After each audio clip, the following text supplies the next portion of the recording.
नमस्ते, हजुरहरूलाई हाम्रो चुल्हामा स्वागत छ।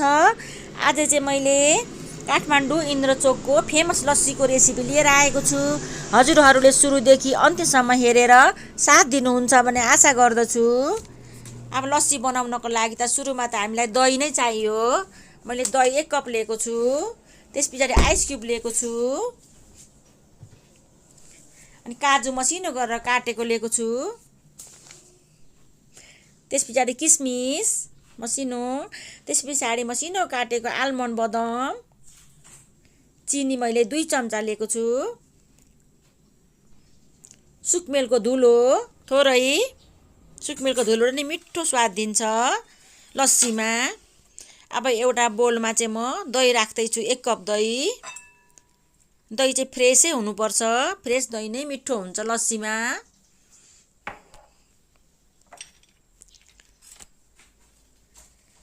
आइस क्युब राख्दैछु म। आइस क्युब राखेपछि हामीले पानी राख्न पर्दैन, पानी राख्यो भने फेरि पातलो हुन्छ। त्यसकारणले हामीले आइस क्युब राख्नुपर्छ।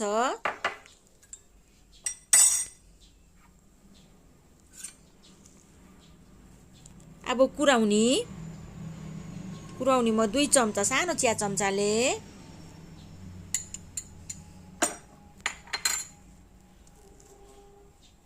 अब चिनी 2 चम्चा, हजुरहरूले चाहिँ गुलियो चाहिँ कतिको खानुहुन्छ त्यही अनुसार थपघट गर्न सक्नुहुन्छ। सुकमेलको धुलो थोरै, सुकमेलको धुलो पनि असाध्यै मिठो हुन्छ। हजुरहरूले पनि सुकमेलको धुलो चाहिँ नछुटाउनु होला।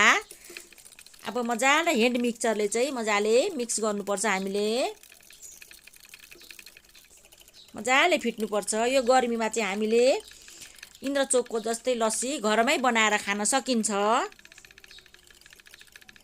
हेर्नुहोस् त गर्मी कति बढेको छ, त्यस कारणले हामीले चाहिँ लस्सी चाहिँ हामीले घरमै यसरी बनाएर खाँदा असाध्यै मिठो पनि हुन्छ।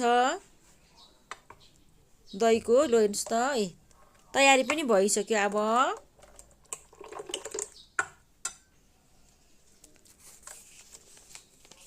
अब म हजुरहरूलाई सर्भ गरेर देखाउँदैछु। मैले चाहिँ 2 जनाको लागि बनाएको छु लस्सी। हजुरहरूले चाहिँ आफ्नो आवश्यकता अनुसार बनाउन सक्नुहुन्छ, कति चाहिन्छ। ल हेर्नुहोस् त, हामीले चाहिँ लस्सी बनाउँदाखेरि चाहिँ 1 किलो दहीमा चाहिँ 200 ग्राम मात्र आइस क्युब राख्नुपर्छ, नभए पातलो हुन्छ। धेरै राख्यो भनेदेखि पानी चाहिँ राख्नु हुँदैन। ल कुराउनी राख्नुपर्छ थोरै।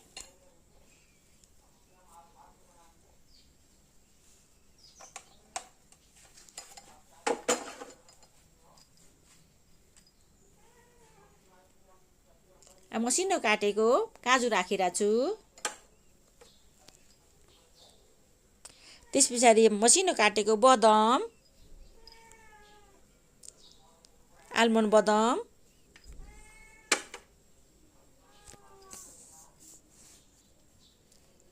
हजुरहरूलाई के ड्राई फ्रुट मनपर्छ त्यो त राख्न सक्नुहुन्छ।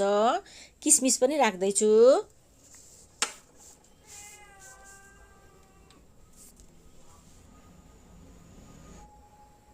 मैले चाहिँ लस्सीलाई राम्रो बनाउनको लागि चाहिँ पुदिना राखेर सर्भ गर्दैछु।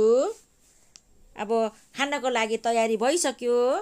अब हजुरहरूलाई पनि अवश्य मनपर्छ होला भिडियो मन परेमा लाइक, कमेन्ट, सब्सक्राइब गरिदिनु होला। साथी फ्यामिलीहरूसँग सेयर गर्नु नभुल्नु होला। हजुरको दिन सुखमय बित्योस्। धन्यवाद।